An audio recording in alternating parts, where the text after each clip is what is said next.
इस हल्के का कोई रुखाली पाली नहीं रहा, दादा पोता बन के मूर्ख बनाए गए। पहले वाला साथी था जो इससे पहला, उती कमीशन खान की रहा करती, ठेका दुआ दिंदा, उसका भाई का छोरा ले रखा था 10% पे सारे सरपंच लुटिया करता। उस दुख में लोगों ने रह गए, पंडित जी बना दिया भाई बड़ा पंडित जी रही दूषण तो मिलकर बड़ा काम करेंगे। इनकी शक्लें दिखाए 2.5 साल हो गए, आज तक हल्कम को मरो जुओ, किसान का कि में हो नुकसान, मजदूर का कोई नुकसान हो, इनकी कोई लेना देना नहीं। आज हम भाई गांव कोतकला में और मेरे साथ किसान नेता सुरेश कोत जी हैं, इनसे बातचीत करेंगे। जो डीसी महोदय के द्वारा एक लेटर जारी किया गया है, उसमें अपनी जो खेड़ी जालब तहसील है और बालसमंद है, इन दोनों में भाई आप लोगों को मुआवजा नहीं मिलेगा जो फसल खराब हुई थी। तो उसको लेकर बातचीत करेंगे सुरेश प्रधान जी से। राम राम प्रधान। राम राम जी। प्रधान जी क्या कहोगे, जो खेड़ी जालब का 0 दिखाने में आप लोग को मुआवजा नहीं मिलेगा? देखिए, जो मुआवजे की प्रक्रिया होती है 2 तरह की होती है जी। एक बीमा कंपनियां जो मुआवजा देती हैं उसका कुछ अलग तरीका होता है, और जो प्राकृतिक आपदा राहत कोष की तरफ से मुआवजा मिलता है उसका अलग तरीका होता है। बीमा कंपनियां जो मुआवजा देती है वो क्रॉप कटिंग करवा करके कितने % गांव को नुकसान हुआ, गांव को इकाई माना गया उसमें, वो उतने % उस गांव को नुकसान देती है, दिखा करके इतने % मुआवजा देती है। ये जो डीसी महोदय का बयान है, प्राकृतिक आपदा राहत कोष के तहत जो पिछले दिनों नरमा के अंदर खासकर जल भराव और वार्म अटैक गुलाबी सुंडी जो आई थी, उसके तहत कितने % नुकसान हुआ उसमें का ये मुआवजे की उन्होंने बात करी। ये स्पेशल गिरदौरी करवाई जाती है जी। आदेश था पूरे हरियाणा प्रदेश के अंदर स्पेशल गिरदौरी का। अब बालसमंद तहसील में और इसमें हमारा जो खेड़ी जालब तहसील है, बालसमंद तहसील को इन्होंने गुमराह किया कि वहाँ मोटी ज़मीन है, जल भराव नहीं था, जबकि नुकसान वहाँ भी था, वार्म अटैक खूब था। खेड़ी तहसील को भी इन्होंने कह दिया कि यहाँ भी इतना जल भराव नहीं हुआ, जबकि सच्चाई ये थी कि यहाँ 80% से लेकर के 100% तक नुकसान था। एक मन 50-50 किलो कपास हुई है एक किले में, जो 30-30 मन होनी थी जी। ये सरकार के तहत आदेश के तहत होता है।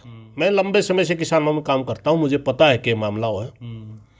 स्पेशल गिरदौरी का आदेश आता है, पटवारी गिरदौरी करके ले जाता है, तब तहसीलदार को ऊपर से आदेश आता है कि इतने % से ऊपर नहीं जानी गिरदौरी, इतने % से नीचे रखनी है। डीसी एसडीएम को बोलता है, एसडीएम तहसीलदार को बोलता है, तहसीलदार पटवारी को बोलता है। और ये जिस गांव को, जिस एरिया को मुआवजा नहीं देना, उसको ये 25% नुकसान से नीचे ले जाते हैं कि 24% नुकसान है, 23% नुकसान है, क्योंकि इसके 3 नॉर्म होते हैं। प्राकृतिक आपदा राहत कोष के में इन्होंने 3 कैटेगरी बनाई होती इनकी। एक होती 25% से लेकर 50% तक, 51 से 75, एक 76 से 100। 76 से 100 अगर नुकसान दिखा दिया तो आपको पूरा 100% का नुकसान देना पड़ेगा, जिसका 12,000 रुपये। अगर 51 से 75 दिखा दिया तो उसका देना होता है इन्होंने 9,500। और अगर इन्होंने 25 से 50 दिखा दिया तो उसका देना होता है इन्होंने 7,000 जी। तो ये सरकार के आदेश के तहत तहसीलदार गड़बड़ करवाता है, पटवारियों को कह करके गिरदौरी कम करवा देता है। हमारे एरिया के को एक राजनीतिक दवेश के तहत टारगेट पे लिया जाता है। हम काफ़ी दिनों से देख रहे हैं, पिछले दौरान भी 3-4 जो मुआवजे लिए, हमेशा किसानों ने संघर्ष करके लिए, लड़के लिए जी। और उन 4 मुआवजों को लड़ने वाले हम खुद भी थे। किसानों को साथ लेकर के कहीं भूख हड़ताल पे बैठे, कहीं रोड पे बैठे जी। तब वो मुआवजे मिले थे, किसानों को अपने आप नहीं मिला था। किसान भाइयों को पता नहीं इस बात का, क्योंकि मैं उस समय खाप का प्रधान था, हमारी जिम्मेवारी बनती थी कि हमारे एरिया के साथ अगर भेदभाव होता तो हम लड़ें जी। अब हम तो बॉर्डर पे थे, कोरोना का भय फैला करके सारे के सारे और साथी भी अपने घरों में थे जी। तो ये गेम खेल दिया गया। अगर पहले जानकारी लेते पहले जब ये कितनी गिरदौरी दिखाई है उस मौका अगर जानकारी लेते तो हमारे यहाँ तो पूरा 100% नुकसान था। अब ये राजनीतिक साजिश के तहत एक टारगेट पे लेकर के सबसे पहले तो इस हल्के के साथ ही दुर्व्यवहार किया जा रहा है जी। और हल्के को छोड़ करके हमारी तहसील को जो 12 खाप में ज़्यादातर आती है, हमारी खेड़ी जालब तहसील के साथ तो बिल्कुल ही, क्योंकि ये हिसार के डिस्ट्रिक्ट हेडक्वार्टर से ये तहसील सबसे दूर है। यहाँ कभी डीसी का दौरा नहीं होता जी। कोई प्रशासनिक अधिकारी का किसी किस्म का कोई दबाव नहीं होता। यहाँ ऐसे अधिकारियों को यहाँ लगाते हैं जो मनमर्जी चलाते हैं, जो इस किस्म की के किसान दवेश करते हैं जो किसानों को नुकसान पहुँचाने का। पूरा नारनूंदा क्षेत्र में अब इस सरकार के दौरान दे रहे, पूरा नारनूंदा क्षेत्र में आपको मैं 3 पॉकेटों में दिखा सकता हूँ। हमारी तहसील के साथ भेदभाव हुआ, एक मन कपास हुई, कोई पैसा नहीं मिलेगा जी। एक क्षेत्र ऐसा भी इस नारनूंदा हल्के के अंदर जो पानी में डूबा, बिजाई नहीं हुई, मतलब भी पानी खड़ा अब भी वो उनके बड़काओं को उखल पालेंगे जी। ड्रेन की व्यवस्था होनी चाहिए थी, उनका पानी निकलवाना चाहिए था, नहीं। इस हल्के का कोई रुखाड़ी पाली नहीं रहा, दादा पोता बन के मूर्ख बनाएगे। पहले वाला साथी था जो इसका पहला उती कमीशन खान की रहा करती, ठेका दुआ दिंदा, उसका भाई का छोरा ले रखा था 10% पर सारे सरपंच लुटिया करता। उस दुख में लोग ना रह गए, पंडित जी बना दिया भाई बड़ा पंडित जी रही दूषण तो मिलकर बड़ा काम करेंगे। इनती शक्लें दिखाए 2.5 साल हो गए, आज तक हल्कम को मरो जुओ, किसान का कि में हो नुकसान, मजदूर का कोई नुकसान हो, इनकी कोई लेना देना नहीं। आप इसे हल्का में डूबे हुए गांव भी देख लोगे, इसे हल्का में मुआवजा तो या तहसील काट दी, क्या फर्ज नहीं बनता विधायक जाकर के मुख्यमंत्री से कहिए मेरा एरिया है 14 गांव है, उनमें एक मन कपास नहीं हुई, फर्ज बनता है नहीं बनता विधायक? बना है जी, वोट दे रखे हैं, वोट दे रखे, मगर नहीं कहेगा क्योंकि मूर्ख बना के वोट लेंगे। एक देवीलाल का फोटो उठावा था, देवीलाल तो इस्तीफा बगा दिया करता नहीं, डाले का मामला उनने कड़े हाजो देवीलाल, और एक मूर्ख बनाएगा वोट ले गया।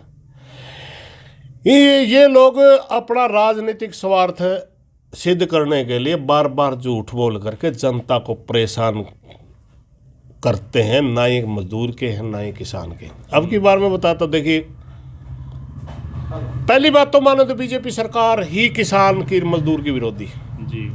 मैं आपको एक इसका छोटा सा उदाहरण दूंगा, बड़ी बड़ी बात नहीं। बजट पेश हुआ जी, किसान लड़ाई लड़ रहे हैं कि हमारे को एमएसपी की खरीद की गारंटी या कानून मिलना चाहिए। पिछली साल 2,48,000 करोड़ का प्रोक्योरमेंट हुई, अनाज खरीदा गया जी।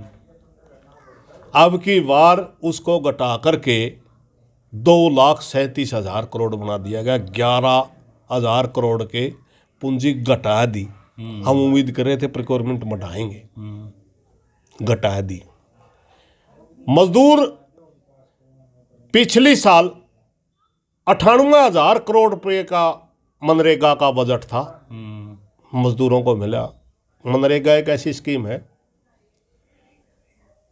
जो मजदूर को काम देती है, और अगर विकास का कोई काम है तो विकास का काम भी बढ़ता है मजदूर को, और मजदूर की जेब में गया हुआ पैसा कई जगह काम आता है। वो अपने बच्चों को पढ़ाता है जी, वो उसका अनाज खरीदता है, वो उसका बिजली पानी का टाइम पे बिल देता है, वो पैसा बाजार में जाता है। जब भी मजदूर की और किसान की जेब में पैसा है तभी देश की जीडीपी ग्रो करती है जी। उसका 25,000 करोड़ रुपये घटा दिया गया। फूड सिक्योरिटी के नाम से एक बहुत बड़ा बजट देश की सरकार रखती है, अगर कहीं भूखमरी फैले तो फूड सिक्योरिटी के नाम पे कम से कम खाना तो दे। 80,000 करोड़ रुपये घटा दिया गया। खाद के ऊपर सब्सिडी दी जाती है, दवाइयों के ऊपर सब्सिडी दी जाती है ताकि किसान के ऊपर ज़्यादा भार ना पड़े। ये पहले ही बर्बाद हो रहा है, और ज़्यादा अगर फसलें महंगी होगी तो ये मतलब खाने के लिए भी मोहताज हो जाएगा, बीजना ही बंद करना पड़ेगा। उसको बोलते खाद के ऊपर सब्सिडी। 35,000 करोड़ की सब्सिडी काट दी गई। जी। कितने ऐसे उदाहरण दूं कि ये जितनी भी स्कीम लाओ निचोड़ने की लाते हैं। एक छोटी सी कहानी मैं आपने बताऊं, हमारा अपना एक दर्शन है, उसके अंदर सरकार के टैक्स की प्रणाली समझाई गई है और सिंपल सा उदाहरण दिया गया कि अगर सरकार को टैक्स इकट्ठा करना है तो सूर्य से सीखिए।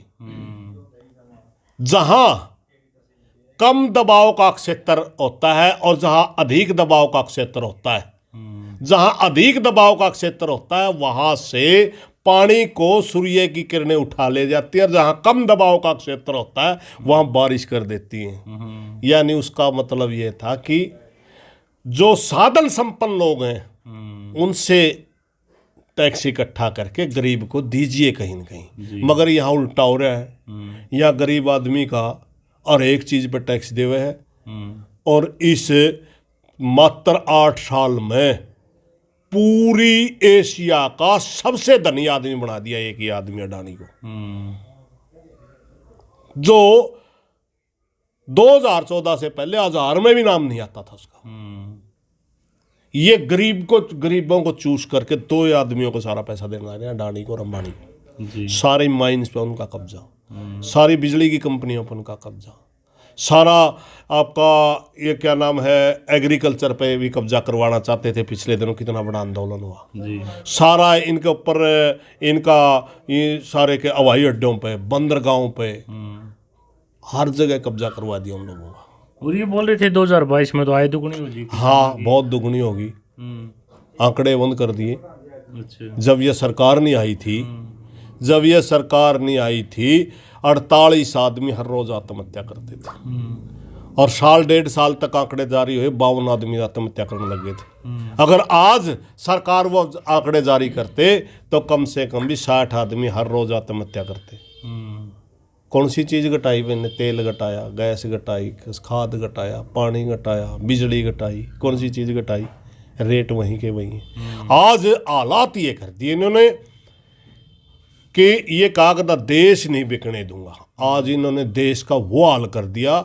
हमारे यूक्रेन के अंदर 20,000 पढ़ने वाले बच्चे फंसे हुए हैं, एक जहाज भी सरकारी नहीं है इनके पास लेने के लिए। और मनमर्जी की बेच रखी है, मनमर्जी की फीस। अरे कंपनी तो मनमर्जी की लेगी। प्राइवेट आदमी मेरा काम है, मैं मर्जिया करूंगा। वेलफेयर स्टेट को वहाँ मैं समाजवादी लोकतंत्र को वहाँ समाजवादी लोकतंत्र का मतलब ये थोड़ा होता है कि लूट कर वो करोगे। उसका मतलब होता है समाज के लिए काम करना। वेलफेयर स्टेट है यू। इसका अगर सरकार की जज होते तो आज सरकार उसी एक कीमत के ऊपर उन बच्चों को उठा के लाती ना। लेकिन नहीं, क्योंकि सारा सौदा बेच रखे है जी। दुर्भाग्य है इस देश का, पहचान नहीं पाए हम। इन्होंने तो पहले ही बता रखा था, इनकी नीयत का पहले ही पता था। ये लोग राष्ट्रवाद के नाम पर मूर्ख बनाते हैं। सबसे बड़ा देश का विभाजन करने में आरएसएस का हाथ है, सावरकर का हाथ। ये लोग हिंदुत्व के नाम पर मूर्ख बनाते हैं। ये एक ही 2 जाति को हिंदू मानते हैं, बाकी सबको नीचे दर्जे का मानते हैं। बाकी सब जातिवाद फैलाते हैं हिंदुत्व के नाम पर। ये मूर्ख बना के लोगों को नेगेटिविटी का वोट लेते। कई कहते हैं अगर आपने वोट नहीं दिया मुसलमान मार देगा जी। कई कहते हैं अगर आपने वोट नहीं दिया तो पटेल मार देगा। कई कहते हैं मराठा मार देगा। कई कहते हैं जाट मार देगा। अरे तारे पैदा होने से पहले नहीं मारे इनने कोई, आज क्यों मारे हैं किसी ने? मूर्ख बना करके लोगों को डरा के वोट लेते। कभी भी आज प्रधानमंत्री का सत्र इतना गिरा हुआ है, प्रधानमंत्री की कुर्सी पे बैठ के, मुख्यमंत्री की कुर्सी पे बैठ के आज तक हमने किसी जाति के धर्म की बात करता हुआ इनसे पहले कोई देखा नहीं। आज प्रधानमंत्री जाति और धर्म की बात करता है। आज मुख्यमंत्री सीधी गर्मी निकाल दूंगा तक के शब्दों का इस्तेमाल करता उत्तर प्रदेश में जी। ये हालात है इन लोगों के, इतना नीचे गिर चुके हैं। जो इन कुर्सियों पर ये बैठे, उन कुर्सियों के ऊपर बैठने के लायक ही नहीं है। इस देश को शर्मिंदा करके रख दिया इन लोगों ने। तो ये किसान के कहाँ होंगे? आप समझते हैं कि एक खेड़ी जालब तहसील में कुछ ओहदे देंगे? कितना भी मेहनत कर लियो ये किसान के हो ही नहीं सकते। जितने पिछले मुआवजे लिए मेरे भाई वो संघर्ष करके लिए थे। पिछली बार हम संघर्ष कर नहीं पाए, ये दवेश रखते हैं हमारे से जी। दवेश तो ये सारे किसान से रखते हैं, मगर जहाँ हमारे प्रति विशेष दवेश है इनका, बहुत विशेष। 12 खाप के अंदर को तो देख कर राजिए को नहीं जी। ये जितना भी नुकसान इन पे पहुंचा जाएगा इतना पहुंचाएंगे। मगर हमारी खाप की एकता थी, आज भी है। देखता हूँ कुछ साथियों ने ज्ञापन दिया है, उनको ज़्यादा जानकारी होगी कहाँ तक क्या उनको क्या आश्वासन मिला है, वरना उसके बाद इकट्ठे होकर संघर्ष करेंगे, फिर लेंगे। मुआवजा तो इनको देना ही पड़ेगा ना जी, क्योंकि नुकसान हुआ है किसानों को। हमारा राइट बनता है, हमारा अधिकार बनता है। जब किसान को नुकसान हुआ तो मुआवजा इनको देना पड़ेगा। चलो ठीक, धन्यवाद। धन्यवाद।